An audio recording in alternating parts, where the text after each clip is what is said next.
What occurs inside a man when he encounters a woman whose presence challenges everything he believes about strength? This isn't about a simple disagreement or clash of personalities. It's a profound collision of worlds, where his carefully constructed identity meets a force that cannot be dominated or diminished. At first, he feels only a strange unease, a stirring in places within himself he didn't know existed. It's not quite anger, nor is it simple attraction. It's something more ancient, the tremor of a foundational structure beginning to fracture. The persona he has built, the self he presents to the world, starts to feel fragile. She stands with a quiet immovability. Her calm is her power. Her silence dismantles his defenses.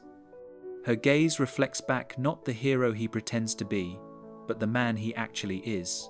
And in that reflection, he sees the flaws he has meticulously hidden behind charisma and achievement. The performance that once won him admiration now falls flat. He feels exposed, strangely diminished. And this is where the real transformation can begin. Most men do not greet this mirror with grace. The ego's first instinct is to retaliate, to protect the comfortable illusion and shatter the revealing glass. The ego craves validation, not truth. So he might ridicule her strength, label her as difficult, too assertive, too independent. But what he's truly saying is, "You make me confront what I avoid in myself." Attacking her power is less terrifying than admitting his own fragility. Diminishing her light is how he preserves his own fragile sense of self.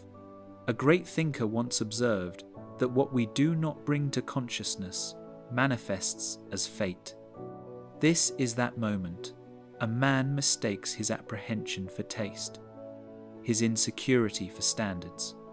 He convinces himself he simply doesn't connect with women of that nature. In reality, he fears what they represent. Evolution. She challenges the identity he has invested so much in: the provider, the conqueror, the one in charge. And suddenly, control feels like a mirage. His certainty fragments into questions he has spent a lifetime avoiding. He might walk away from her physically, but her essence remains, not as a memory of a person, but as a persistent whisper saying, "Expand." Her purpose was not to break him, but to awaken him. The great tragedy is that many choose not to listen. They retreat to familiar territories, to relationships that massage their ego. They seek the comfort of being admired, the simplicity of perceived superiority, the illusion of being powerful, yet in their core, they know they have fled from something essential. They turned away from their own reflection. Then there are those who cannot unsee what they have witnessed. For them, this internal rupture becomes a point of no return. Something within refuses to return to sleep. They start to pose difficult questions to themselves. Why did her presence unsettle me so deeply? What part of me was I defending? What am I truly afraid of losing? In this questioning, a realization dawns. Authentic power is not gendered. It resides where truth is embodied. And she carried truth, not just in her statements, but in her entire way of being. Her energy was not an attack, it was an invitation. He recalls her eyes not judging, but knowing. She didn't desire victory. She desired genuineness. She sought what was real, and reality terrifies the inauthentic. It's been said that when two souls meet, it's like the mixing of two compounds. If any change occurs, both are forever altered. This is the alchemy that ignites when a man encounters a woman rooted in her own center. A transformative fire sparks. Either his ego is consumed by the flames, or he is. He can reject her or allow the heat to transmute him. Most choose the former, for metamorphosis requires surrender, and surrender feels like loss. But it is not loss, it is revelation. When a man learns to stand before such a woman, not as a master, but as a student, he begins to comprehend genuine strength. It isn't about domination or command. It's about integrity. The bravery to stay open when faced with reality. Her self-sufficiency is not a dismissal. It is a test not of his value, but of his capacity to be present. Can he remain centered when he isn't directing the scene? Can he relate without needing to be superior? Can he make space for a force that is not his own? This is the unseen initiation every man faces at some crossroads. The transition from performing strength to actually inhabiting it. Real strength is quiet. It isn't a shield. It's the stillness in a person's eyes that communicates, I have no need to conquer. The greatest challenge is to meet your reflection and not look away. When a man meets a woman who has done her inner work, he doesn't just meet her, he meets all the parts of himself he has been evading. She mirrors back his potential, his hidden shadows, and his limitations. And this mirror does not flatter. It is merciless. It is not a comfortable experience. It never was. To encounter her is to encounter oneself. Some men resist it. Some fall into infatuation. But only a handful truly grasp what is unfolding. They cease seeing her as a danger and start to recognize her as a reflection of who they themselves could be. If only they had the courage to release their pride. These men transform. They understand that true masculinity is not reduced by feminine power. It is refined by it. Then they start constructing a new kind of assurance, not built on external approval, but on inner comprehension, not on control, but on genuine rapport. For when two people meet in authenticity, it is not a battle for dominance, it is a discovery. The cosmos seems to whisper to them, you are not opponents, you are reflections. It's been written that those who look outward dream, while those who look inward awaken. This encounter is that awakening, a summons to relinquish, control, and pursue truth. She is not a rival. She is his rite of passage, and his response to her presence dictates not just the potential of their connection, but the very trajectory of his personal evolution. Every man faces this moment, sometimes in romance, sometimes in professional defeat, sometimes in the quiet of the night when he lies awake and senses the person he might become if he stopped fleeing from his own essence. It all condenses into a single, pivotal choice. Will you guard your ego, or will you answer the call to awaken? For the woman who disrupts your sense of self does not wish to dismantle you. She wishes to reveal what stands firm when the falsehoods crumble. And what remains, if you have the fortitude to look, is you. The raw, uncensored, honest core of you. The man behind the persona, beyond the bravado, beneath the noise. And once you have met him, once you have truly encountered yourself, you will never again accept anything less. After the impact comes a profound quiet. Not a peaceful silence, but one that resonates in the bones, interrogating every assumption. A silence that sits heavily on the heart. Long after their paths have diverged, he tries to shrug it off, returns to his habits, his ambitions, to the people who reflect back his familiar image. He tells himself it was nothing, that she was insignificant, but deep down, beneath the surface chatter, he knows something has shifted. Something within no longer aligns. The armor he once wore with pride now feels cumbersome. The charm that once worked like a spell now feels hollow. The praise that once nourished his spirit now feels thin. The laughter he used as a diversion now sounds artificial. It is as if he has been disconnected from a source he never knew was sustaining him. For once you have tasted truth, even for a second, performance becomes intolerable. He starts to remember her, not with longing, but with a sense of learning, not her specific phrases, but her quality of being. The way she occupied space, the tranquility in her expression, the assurance in her quietness. She wasn't acting a part. She wasn't trying to convince. She simply existed, and in that simple existence, he recognized his own internal turbulence. Now he feels this distinction everywhere, in boardrooms, in casual talks. Even when he looks at his own reflection, he starts to see the cost of his defenses. The protection that once made him feel secure now isolates him. The mask that gave him an identity now constricts him.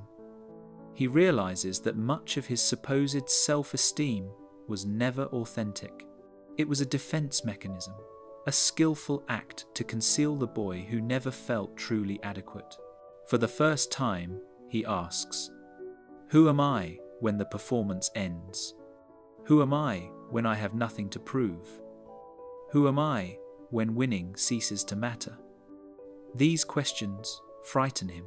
Silence was always a threat, calm was always suspect. But now silence is no longer a foe, it is a mirror.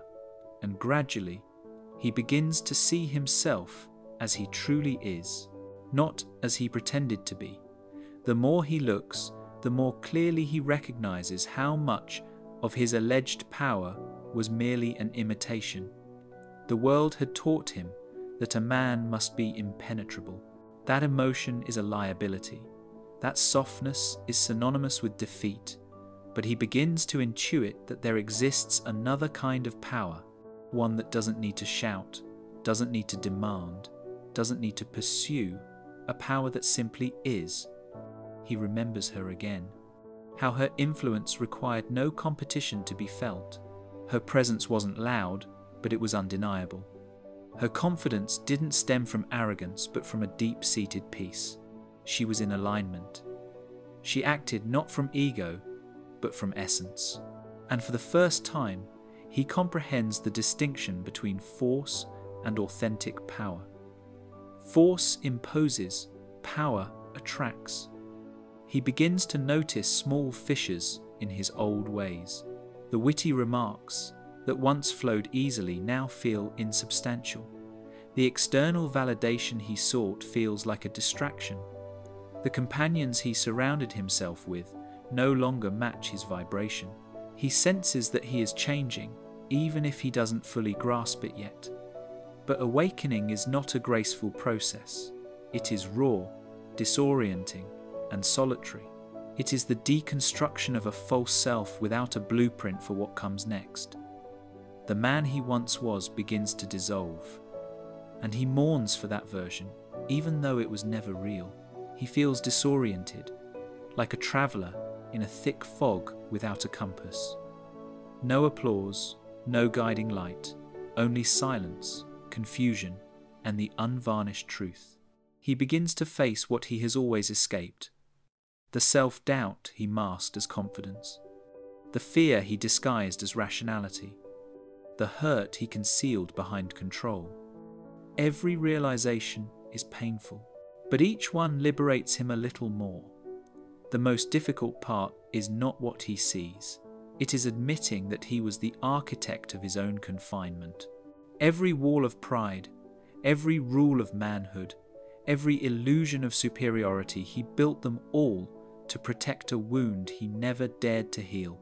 A profound thinker said, "We do not find enlightenment by visualizing light, but by acknowledging our darkness." This is what he begins to do. He acknowledges his darkness. He looks back into his history, to the moments he felt unseen, to the lessons that taught him affection must be earned, to the silent instructions that taught him to bury his sensitivity to get by. It is painful. It breaks him open. But in the breaking, he finds reality. The descent is not a punishment. It is a purification. Each layer of ego that burns away reveals something more tender, something genuine. And in this vulnerability, he finds a profound calm. Not the calm of triumph, but of acceptance. He moves differently now, with more deliberation, more awareness. His words carry a new gravity, not because he aims to sound profound, but because he finally speaks from his core. His silence becomes a form of strength. His presence, once fragmented, becomes unified. People perceive the shift. They can't quite define it, but they feel it. The women he meets sense it immediately. He no longer radiates a need to dominate. He embodies depth. His confidence no longer seeks attention. It offers stability. He begins to understand that true masculinity is not about control, but about posture, the capacity to hold space for feeling, for truth, for others without losing his own center. He remembers how she made him feel. Not small, but truly perceived. She didn't seek to humiliate him. She unveiled him. What he interpreted as a confrontation was actually an invitation.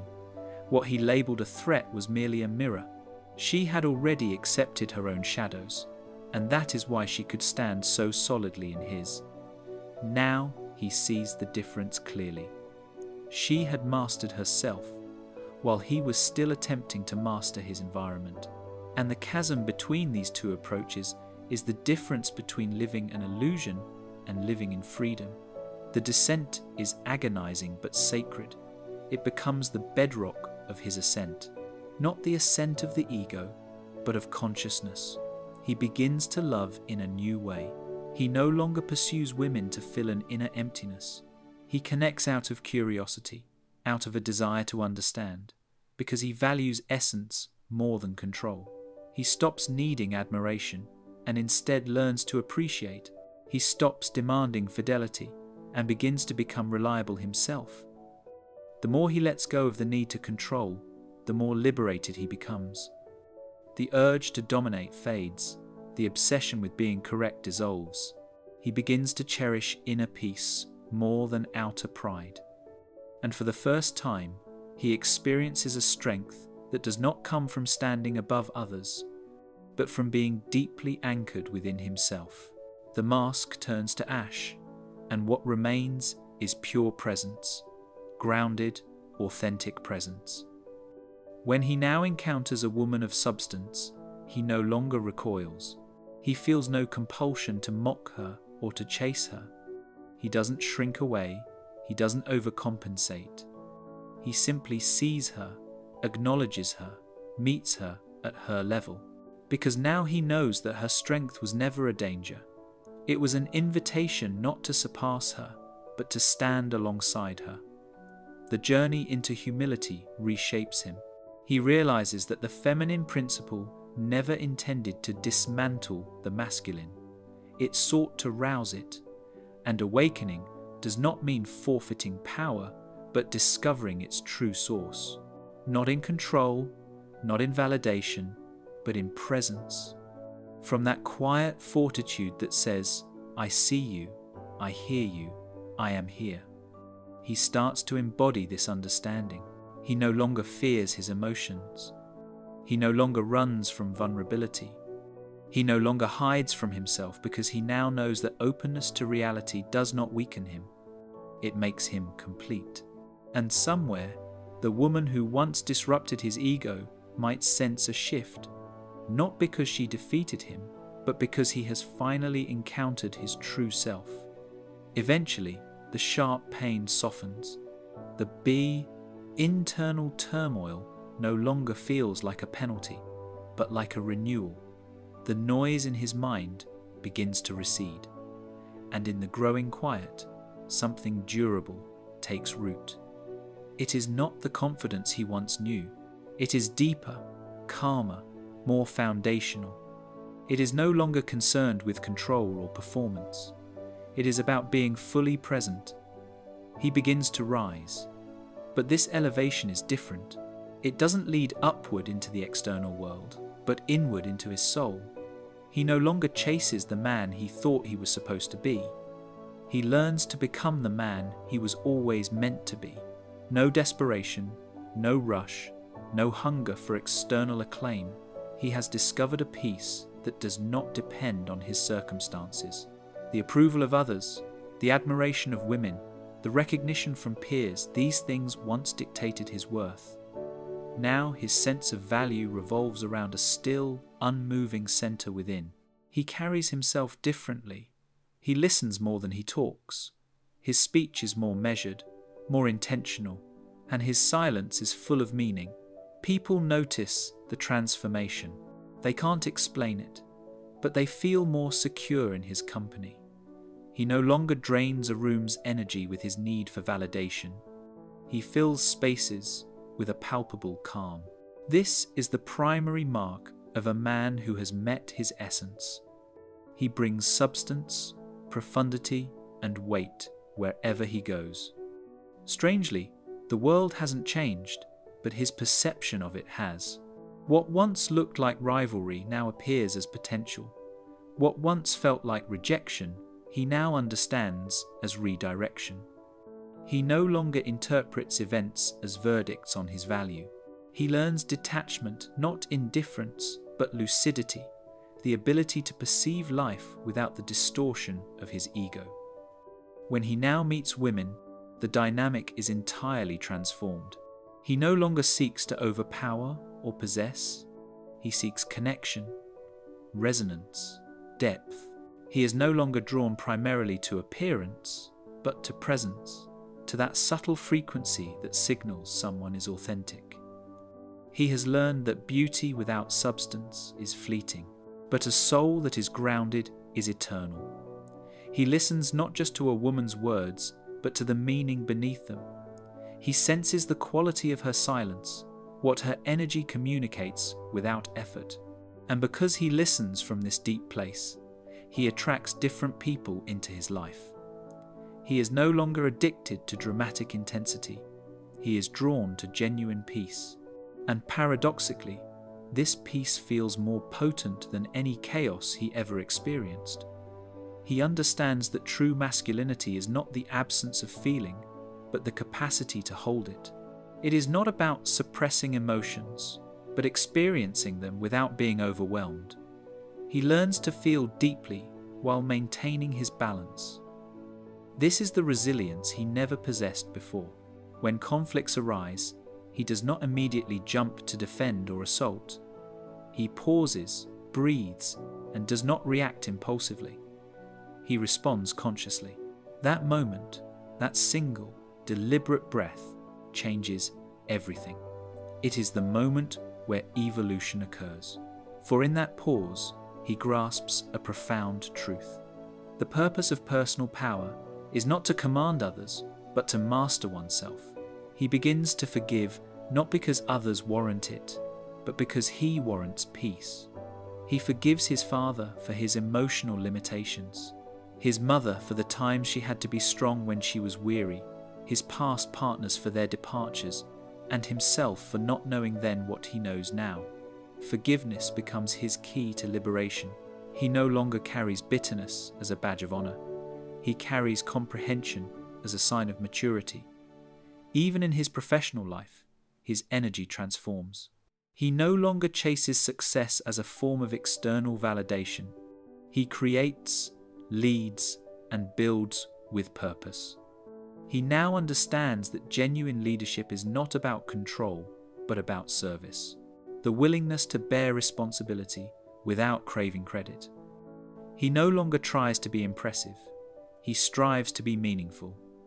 And that distinction alters everything. People feel the difference. His words inspire not because they are clever, but because they are truthful.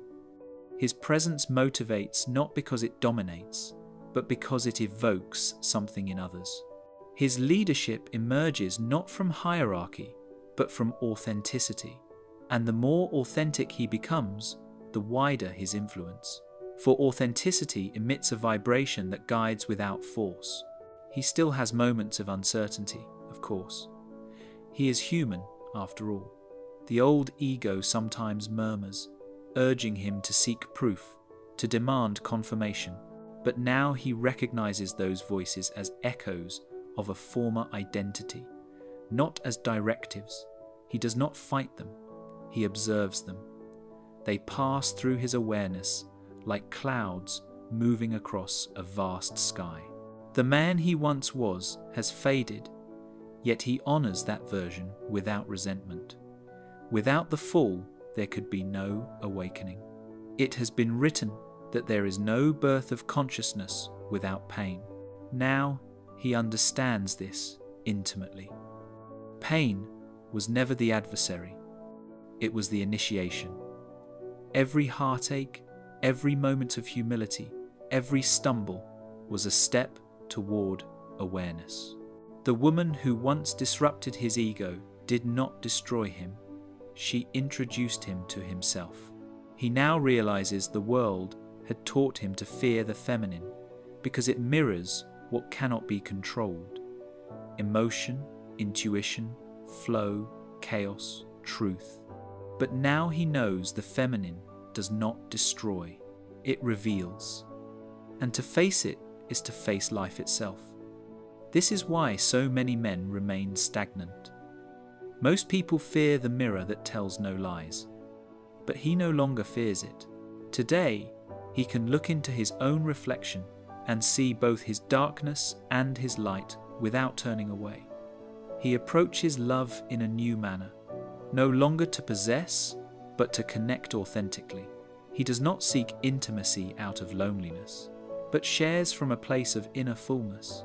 He wants to impress no one, but simply to be himself. In this authenticity, love finds him organically. Women sense when a man is no longer performing. They sense when his attention stems not from a need for validation, but from genuine presence. This energy is rare, and precisely because of that, it is deeply attractive. He has learned to walk his path alone, not from bitterness, but from a place of self-contentment. Solitude is no longer a lack for him, but a sanctuary. Within it, he creates, reflects, and finds his strength. The man who once feared being alone now guards his quiet moments, because he knows that is where his true power is cultivated. His relationships evolve. Some friends drift apart, not understanding his transformation. Others are drawn closer, magnetized by the serene strength he now radiates. He forces nothing. What is authentic remains. What is illusory falls away. He has understood that the energy one carries determines which people find a place in one's life. He feels lighter, not because his life has become simpler, but because he has stopped carrying what was never his to bear. The opinions of others no longer define him, the past no longer holds him captive, and the future no longer intimidates him. He now lives in the present moment, and this presence infuses everything he does. When he thinks of the woman who once disrupted his ego, he feels not bitterness, but profound gratitude. She was never his possession. She was his mirror, his guide, his catalyst. She did not come to stay, but to awaken him. And in this awakening, she gave him the greatest gift possible, himself. Today, he stands with a different posture, not from pride, but from peace. He does not feel invincible, but whole. The boy who once needed to prove he was enough has become a man who simply is. A man who is calm, awake, and unshakable, embodying the presence the world silently yearns for. His rise is not a conclusion, but a commencement. The man who once moved through life to be seen now moves through life to see clearly. The noise that once defined him has quieted, replaced by something purer, clarity, calm, and conviction. He no longer stands on unstable ground. He stands rooted, centered, awake. But every awakening is tested. Life presents him with old lessons in new forms, conflicts, doubts, challenges. But he no longer reacts from a place of fear, but from a place of awareness. What once felt like an assault, he now recognizes as practice. Every difficulty is a mirror, every encounter a lesson. He feels that his presence affects others, not because he intends to lead, but because he has learned simply to be. People near him feel safer, more honest, more open. They begin to see themselves more clearly. He understands that true leadership is not about giving orders, but about creating a container in which others can expand. His influence grows not through titles or authority, but through his genuine nature, because authenticity possesses gravity. It draws people in and reminds them of their own truth. His relationships also reflect this. Growth. He no longer seeks people who poke at his old wounds, but those who resonate with his newfound peace. Love is no longer a game or a hunt, it is a harmony. He no longer seeks intensity, but alignment.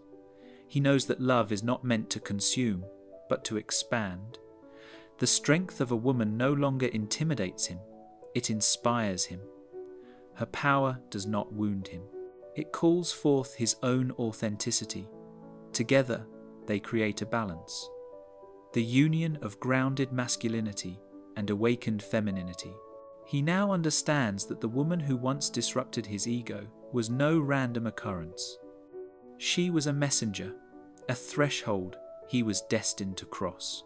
Through her, he learned that a man's greatest strength lies not in dominance, but in awareness. She did not come to take his power, but to show him how to release his grip on it. With this realization, he also perceives the world differently. People are drawn to his calm, this serenity that is not dependent on external events. He begins to walk alongside others, not as a teacher, but as one who has himself passed through the fire and learned to live with open hands. He does not lecture, he shares. He does not demand, he inspires. Men listen to him not because he is louder, but because he is real.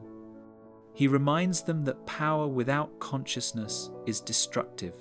Strength without compassion remains hollow, and love without awareness becomes dependency. He demonstrates that growth is not a race, but an inner calling. The goal is not perfection, but presence.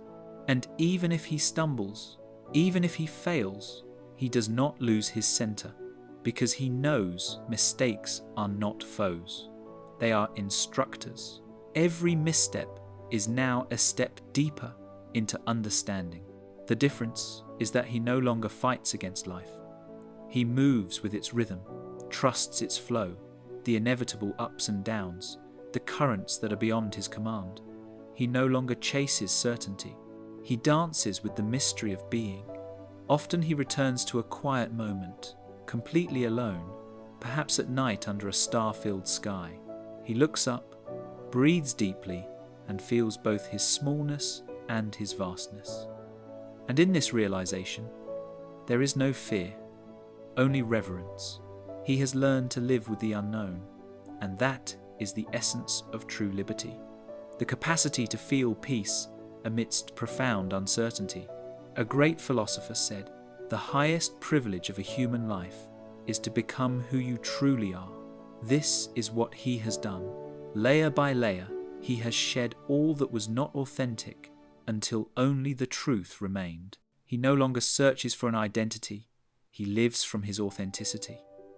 The boy who once strove for external validation has become a man who lives for purpose. He begins to give more. His time, his energy, his care, his presence, not from obligation, but from a place of joy. Giving replaces taking. Service replaces self-interest. He finds fulfillment not in being above others, but in contributing to their elevation. And this is precisely where his truest strength radiates most brightly. Because when a man can give without depleting himself, when he can love without fear, when he can lead without pride, then he becomes truly unstoppable. The world feels his presence in his family, in his friendships, in his community. He is one of those men who doesn't need to raise his voice to be heard. His consistency speaks for him. His energy announces him before his words. and his actions are a direct reflection of his core. He no longer chases a legacy measured in fame or wealth. His legacy is the energetic imprint he leaves on the people he encounters. When he loves, people feel secure. When he listens, they feel comprehended. When he speaks, they feel recognized. That is his power. Not domination, not intimidation, but embodiment. The world does not need more aggressive men. It needs more conscious men. Men who can stand in their truth without silencing the truth of others. Men who can hold both their strength and their tenderness simultaneously without shame. He now understands that true greatness has nothing to do with ruling over others, but with establishing inner order. The kingdom is within, in the mind, in the heart, in the spirit. When this inner kingdom is harmonious, everything in the external world naturally aligns. He no longer seeks to control people or outcomes. He seeks harmony within himself, knowing that inner peace radiates outward like light through clear glass. Sometimes he remembers her, the woman with whom this entire journey began. He smiles, not from nostalgia, but from a deep thankfulness.